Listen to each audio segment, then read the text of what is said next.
MovieWeb.com. We are a fraternity of assassins, the weapons of fate. The fraternity has trained assassins for thousands of years. You'll be given everything you need Curve the bullet to kill your target. From what I understand, you made the actors have very intimate relationships with their guns. Yes. They were sleeping with their guns. Yes. Now, why was that important for this? Because they are killers. They're assassins. It's their business. Like you're working with a pen and computer, and you have a very special relationship with a pen. I take this pen out of the bed when I go to sleep at night. I'm not. I have a computer next to me all night. Oh, really? So your computer's kind of like your gun? Because there's like messages and. I'm sorry. You apologize too much. I'm sorry about that. I knew your father. My father left the week I was born, so.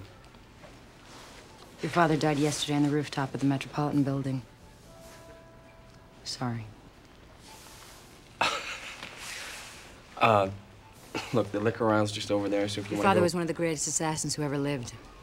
The man who killed him is behind you.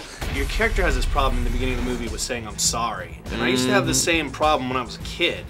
And it was like the hardest thing to break. I'm wondering, did you get into like a mode of saying that after, like, people around the set, like the catering table? I'm probably guilty of saying sorry too much anyway, and being a bit self-deprecating anyway, in an annoying fashion.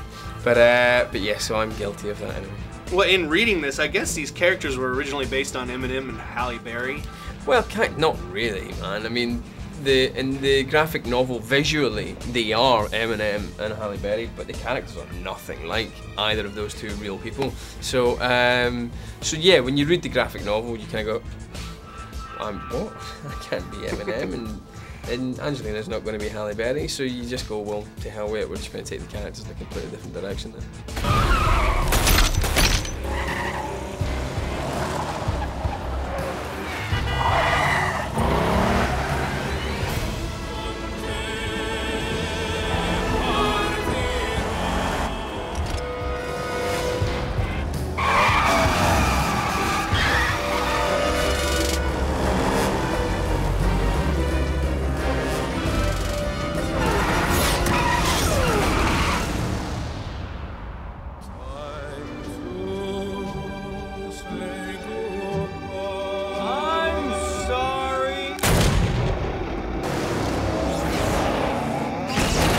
Now, I'm sure you've heard this a lot, but you almost look a little too young to be James's father. I never heard that, but yes, thank you. Did. Well, I looked it up. It's 17 years difference between you two. So this. Well, is it 17 years? Oh, between the actual actor, your guys' age. So it's possible. So it's possible, but the assassin is getting it on early. Yeah, so.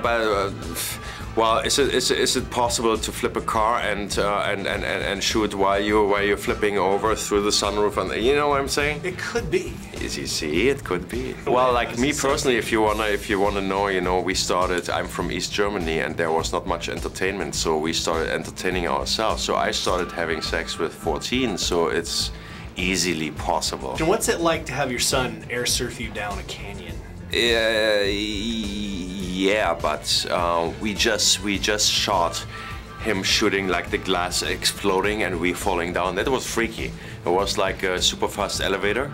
It was like Six Flags, you know. Oh. and then the rest was CGI. Well, is that fun doing that? I mean, was it something you wanted to do? Well, it's fun to a certain extent, right? It's also I'm somebody who feels really secure in water, for example, and like doing everything. Like I do everything, you know. I surfboard, I ride, I surf and stuff, you know. I'm not very particular with heights. I'm not keen, you know. I don't like heights really. So my major thing was when we were standing on this glass, you know, was like, is that safe? You know, that was my major thing. Shoot the target. You're crazy.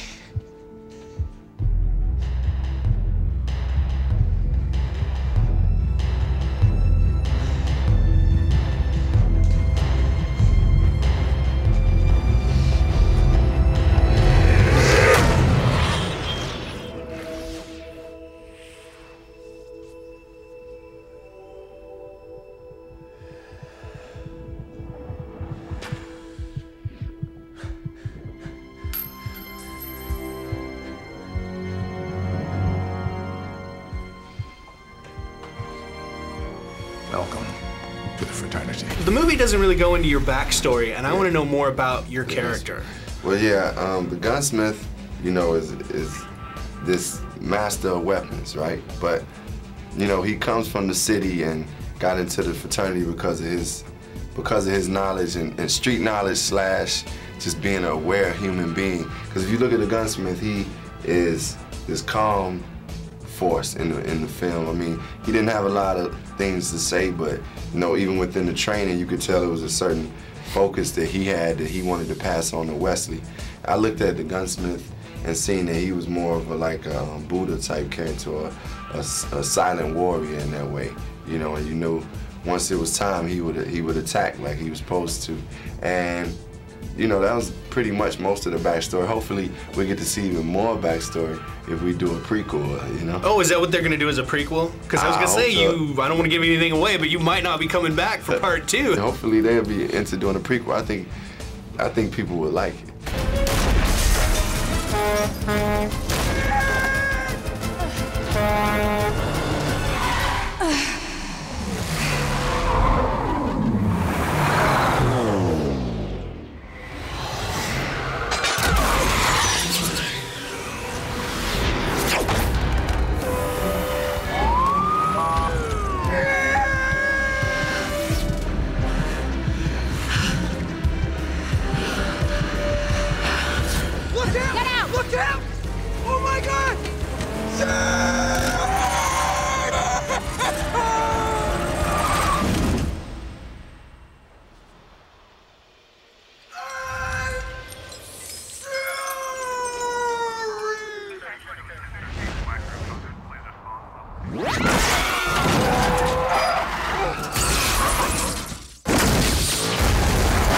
They made you get intimate with your guns, but you're not really a big fan of guns. I'm not a big fan of guns in terms of, you know, if you have a gun in the house, you have it because you expect to use it, right? Would I want to use a gun? Would I want to kill somebody? No.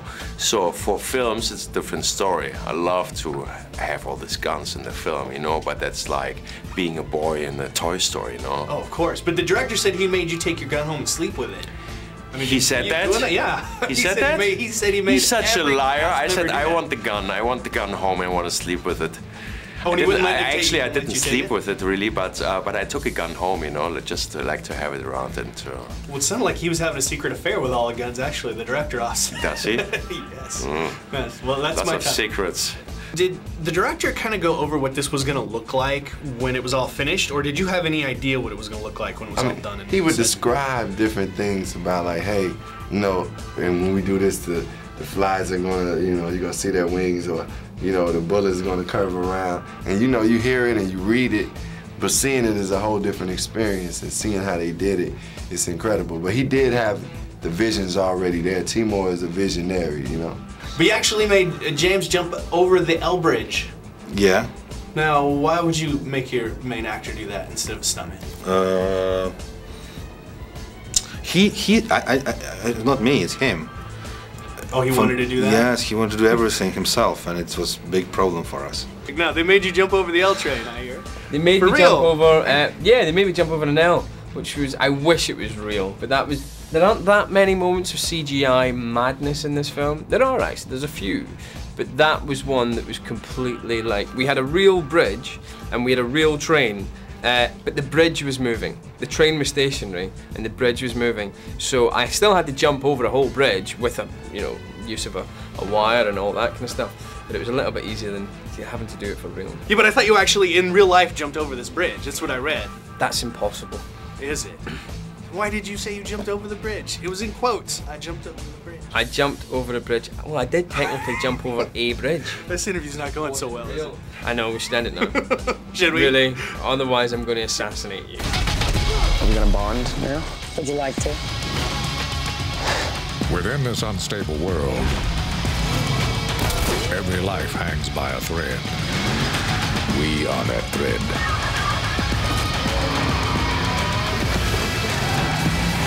Take control of your own destiny. Join us. Wanted.